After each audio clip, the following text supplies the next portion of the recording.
She said I'd forget her someday, but some people leave fingerprints on your soul, and time never washes them away. The ocean hasn't changed. The same gray-blue stretch of water breathes against the sand, the same seagulls circle lazily above. But everything else has, or maybe it's just him. It's been years since he last walked this boardwalk. The planks groan softly beneath his boots, the salt wind stings his eyes, and for a second, he almost convinces himself it's the breeze, not the memory, making them water. He passes the old bookstore, the faded mural on the wall, and finally stops in front of the small cafe at the corner. Her cafe. The sign still swings gently from a rusted chain. Seabird Coffee. Only now the paint is fresh, and the windows are too bright. Inside, a younger woman wipes the counter, humming to herself, but the scent of roasted beans, cinnamon, and sea air is exactly as he remembers. He closes his eyes, and suddenly, the years dissolve. He's 23 again. The doorbell chimes softly as he steps inside, and she's there, Elena, standing behind the counter with her sleeves rolled up, the late afternoon sun spilling gold through the glass and catching in her hair. She was 42 back then, maybe 43, though she never seemed defined by numbers. She had that effortless grace that comes from being entirely at ease with herself. Mature, calm, and quietly beautiful in a way that made him forget to breathe. She looked up from the espresso machine and smiled, the kind of smile that didn't just reach her lips, but her eyes too. Back again? She teased. Guess I can't stay away, he'd said, pretending it was about the coffee. He remembers the way she laughed softly, shaking her head as if she saw right through him. She always did. That afternoon, the cafe had been empty except for them. The sunlight drifted through the window blinds in pale stripes, dust floating like tiny ghosts between them. She poured him a cup, steady hands, simple motions, and handed it over. Their fingers brushed, just slightly. It was nothing. And yet, somehow, it was everything.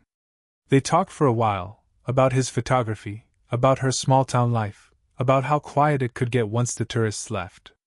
And then, somewhere between a pause and a sigh, her tone shifted. You'll forget me someday, she said. It wasn't dramatic. She said it like a fact, like the way people mention rain in passing. But her eyes lingered, soft, sad, knowing. He didn't know how to answer. He wanted to tell her she was wrong, that he couldn't imagine forgetting the way she made the world feel still. But he was young, and words like that felt too heavy to say aloud. So instead, he just smiled, finished his coffee, and promised he'd come back tomorrow. He didn't know then that it would be the last time he'd see her. Now, standing outside the same cafe years later, the memory plays on repeat, her voice, her eyes, her quiet resignation. You'll forget me someday. He exhales, whispering into the wind. No. I didn't. And the sea keeps breathing, steady, endless, as if it remembers too. He hadn't planned to stay long that summer. Just a few weeks by the coast, time to clear his head after graduation, take a few photos, maybe sell a handful to a travel magazine. That was all he wanted. But life, as he'd later learn, doesn't always follow the maps you draw for it. The first time he saw Elena, she was closing up her cafe early. It was one of those evenings when the sky burned orange over the water, the kind of light photographers chase and poets try to describe. She stood on a small wooden stool, pulling down the old signboard, her hair tied up messily, a few strands catching the wind. He'd offered to help. She'd smiled politely, said, "You're kind, but I've been doing this longer than you've been alive," and finished the job herself. Then she noticed the camera slung around his neck. You a professional? She asked. Trying to be, he'd replied. That was all it took, a brief exchange that somehow felt like the beginning of something significant. The next morning, he came back for coffee. And the morning after that. By the end of the week, she was teasing him about his addiction to her cappuccinos. But it wasn't the coffee. It was her. Elena had a way of making silence comfortable. When she spoke, her voice carried the soft assurance of someone who had lived through heartbreak and still believed in gentleness. She laughed easily, but not loudly. And she listened, really listened, as though every word he said deserved space. He learned that she'd once been a travel writer, before her father passed, and she came back to run the cafe he'd built. "Funny," she'd said once, gazing at the horizon. "I used to chase sunsets around the world, and now I just serve them with sugar and milk." He told her that sounded poetic. She'd laughed, shaking her head. "No, that just sounds like life." Some days he'd sit outside sketching the shoreline, and she'd bring him an extra cup. On the house, he'd watch the way her hands moved, steady, graceful, practical. There was strength in her, but also a softness that drew him in like tide to shore. In the quiet hours before closing, she'd sometimes read aloud, fragments of poetry from Rilke or Neruda. Not for anyone in particular, just to fill the air with something beautiful. But he'd be there, camera lowered, eyes on her instead of the sea. That summer blurred into moments.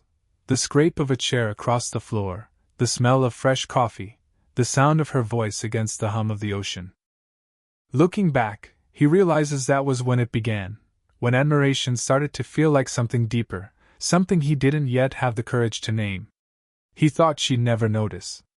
But one afternoon, as he packed his camera, she caught his gaze and smiled knowingly.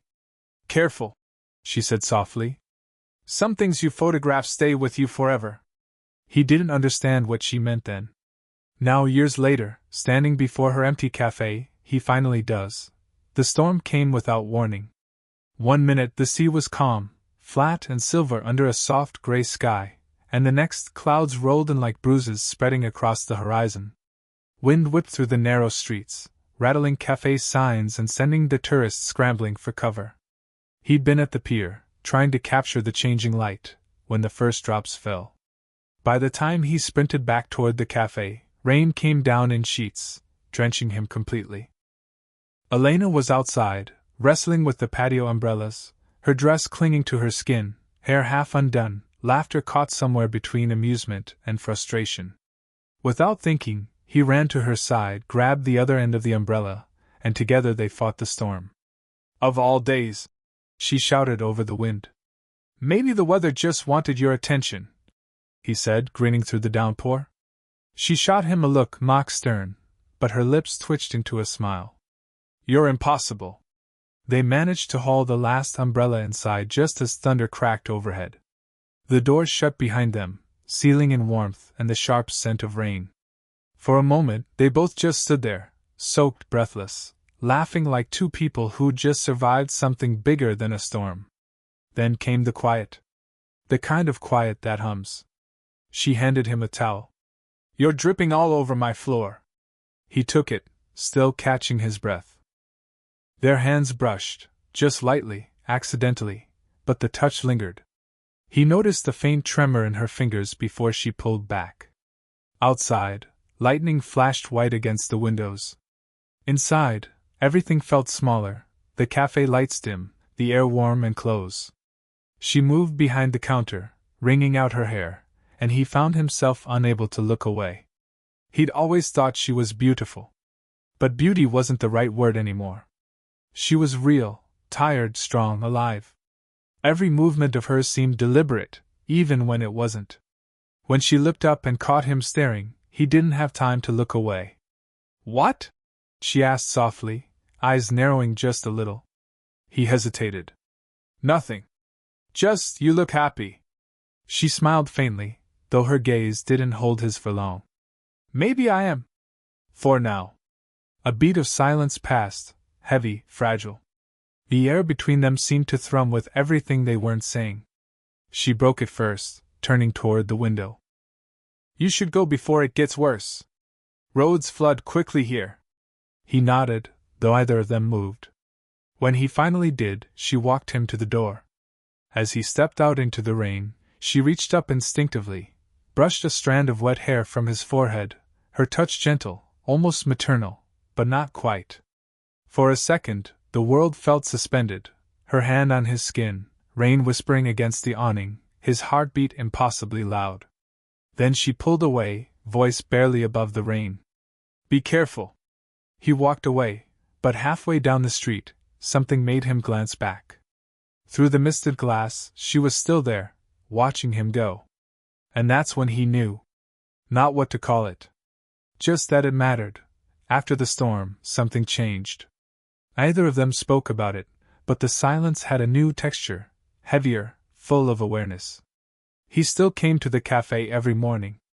Elena still greeted him with that same soft smile.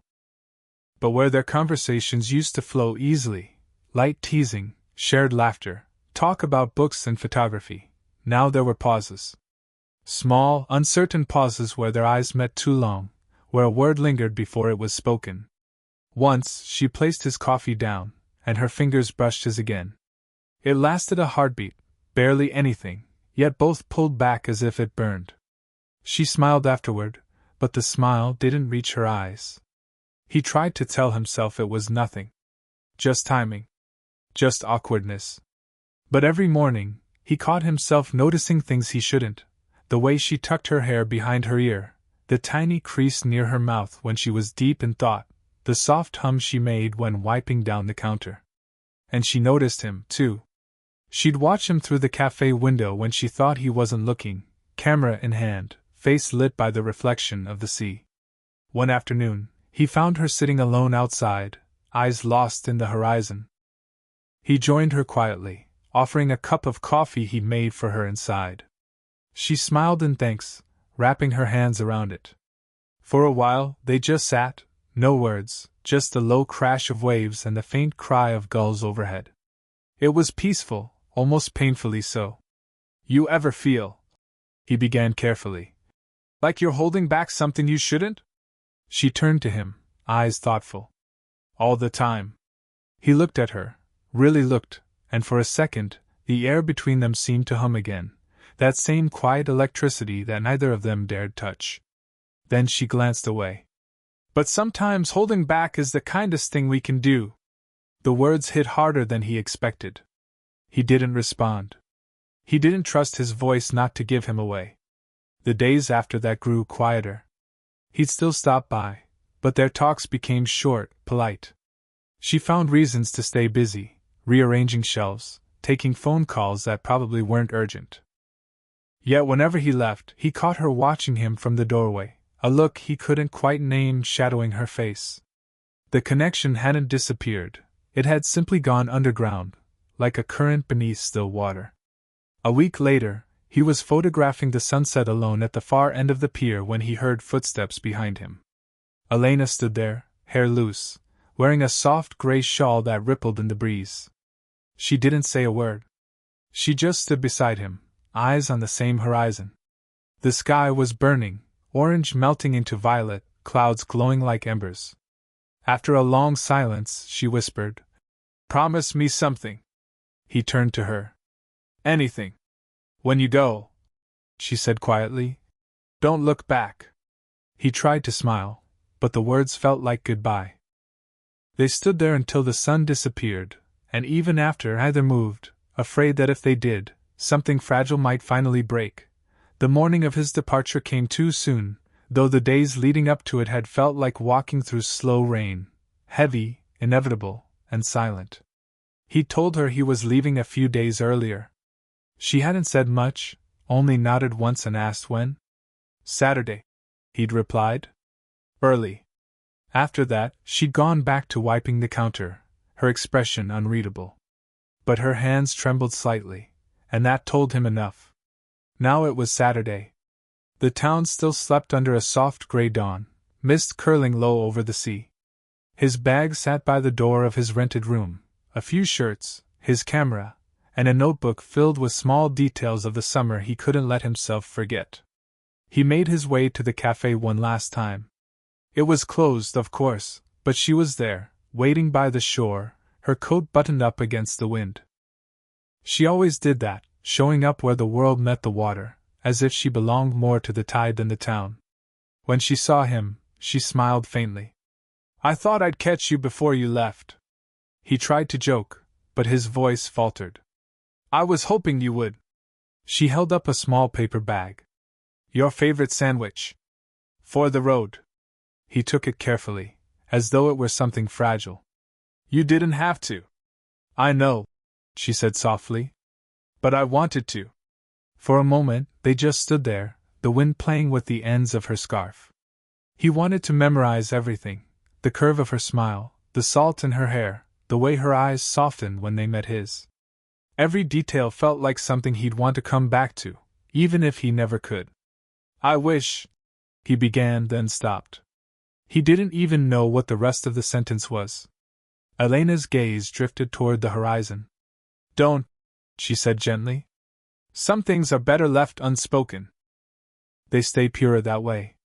He swallowed, feeling that familiar ache rise in his chest, the kind that comes from wanting what you know you can't have.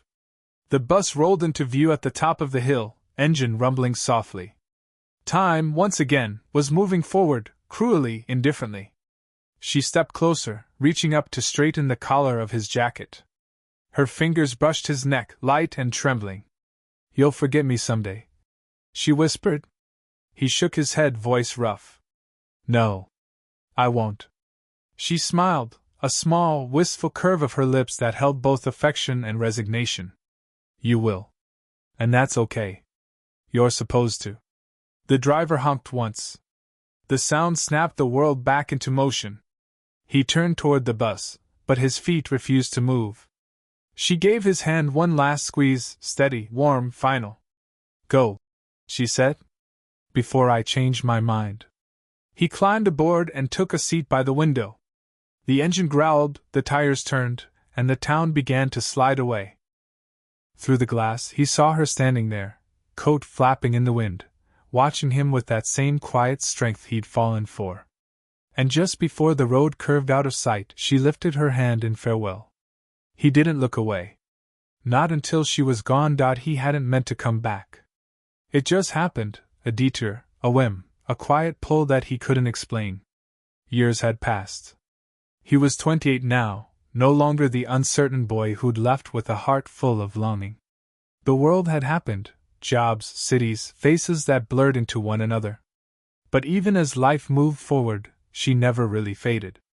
Some memories just hummed quietly beneath everything else. The road to the coastal town looked smaller this time, narrower than he remembered. The trees leaned closer, the ocean glimpsed between them like an old friend waiting patiently. When he reached the familiar curve overlooking the bay, he stopped the car and just breathed. The air smelled the same, sea salt, pine, and faint traces of rain. He walked down toward the boardwalk. The wood creaked beneath his steps, aged but alive. The cafe was still there, Seabird Coffee, its sign newly painted, the windows spotless. But the handwriting on the chalkboard menu wasn't hers. Inside, a young woman arranged pastries behind the counter. Can I help you? She asked with a polite smile. He hesitated. I used to know someone who ran this place. Elena. The woman's face softened. Oh, you mean Ms. Varga? She sold the cafe a few years ago. Said she was moving inland to be closer to her mother. Lovely woman. She still sends postcards sometimes. He nodded, though his chest tightened around something he couldn't quite name. Do you know where she went? I'm sorry, the woman said gently. I don't think anyone does anymore. He thanked her, ordered a black coffee, her favorite, and sat at a corner table by the window. The same one Elena used to sit at when she read in the afternoons. The light fell just right there, soft and golden. He wrapped his hands around the cup. The first sip brought back a flood of sense memories. The hum of the espresso machine, her voice drifting like low music through the cafe, the scent of rain in her hair. For a moment, he could almost see her, standing behind the counter, smiling the way she did when she pretended not to care he was watching her. He looked around, searching for traces, a photograph, a familiar object. And that's when he saw it, a small framed picture on the far wall, half hidden behind new decor. It was one of his photographs. The one he'd taken that summer, Elena on the deck, sunlight spilling through her hair, looking out to sea. She had kept it. His breath caught. He stood there for a long time, the years folding in on themselves, until it felt like she was right there beside him again. When he finally stepped outside, the sky had begun to pale with evening. The sea shimmered, endless and calm, the wind cool on his skin. he whispered into it, a confession to the wind, to time, to her. I never forgot. The waves answered softly, as if carrying his words back to wherever she was. He stayed in town for a few days, longer than he'd planned. Maybe it was nostalgia, or maybe it was something deeper, a silent need to linger where her memory still lived. Each morning, he returned to the cafe. The new owner didn't ask questions, she just smiled knowingly, and kept refilling his cup. He spent hours by the window where the light fell softly across the wood grain, notebook open, pen unmoving. Outside, the sea shimmered under autumn sunlight, steady and familiar, like a heartbeat the world had forgotten to stop listening to. He thought about the way Elena used to sit there, one leg tucked beneath her, a novel in hand. She'd sip her coffee slowly, as though time itself bent to her rhythm. Back then, he never realized he was memorizing everything: the curve of her handwriting on a napkin, the way her voice softened when she said his name, the faint scent of orange peel she carried from the kitchen. Now, years later, all those small things were what remained. Not the goodbye, not the distance, just the details. The gentle permanence of her presence in the corners of his memory. On his last day, as the sun began to dip, he found himself walking down the same stretch of beach where they'd once stood together. The tide rolled in slow and deliberate, erasing footprints as it always had. He sat on a weathered piece of driftwood, the horizon glowing gold, and thought about what she'd said that day. You'll forget me someday. He smiled faintly. You were wrong, he whispered. Pulling his notebook from his coat pocket, he wrote her a note on the first page, just a few words, nothing grand. You were the quiet that stayed in all my noise. He tore out the page, folded it neatly, and went back to the cafe. Inside, the lights were warm and soft, the smell of coffee comforting in its familiarity. The young woman behind the counter looked up. Would it be all right if I left something here? He asked. Of course, she said. He slipped the note beneath the framed photograph of Elena, his photograph, and looked at it one last time. For a moment, he imagined her reading the note, that knowing smile tugging at the corner of her lips. Maybe she'd laugh, or maybe she'd just nod, as if she always knew he wouldn't forget. When he stepped outside, dusk had deepened. The wind carried the faint scent of rain, and the sea murmured softly in the distance. He walked along the boardwalk until he reached the spot where the shore met the horizon, where they'd once stood years ago, caught between staying and letting go. The sky opened above him in soft shades of pink and silver, endless and forgiving. He closed his eyes and breathed in deeply. The ache was still there, but it no longer hurt. It felt like warmth now, like gratitude. She said I'd forget her someday, he murmured, voice almost lost to the wind. I never did. And as the last light of evening touched the water, he realized he didn't need to. Because forgetting wasn't the point. Remembering was.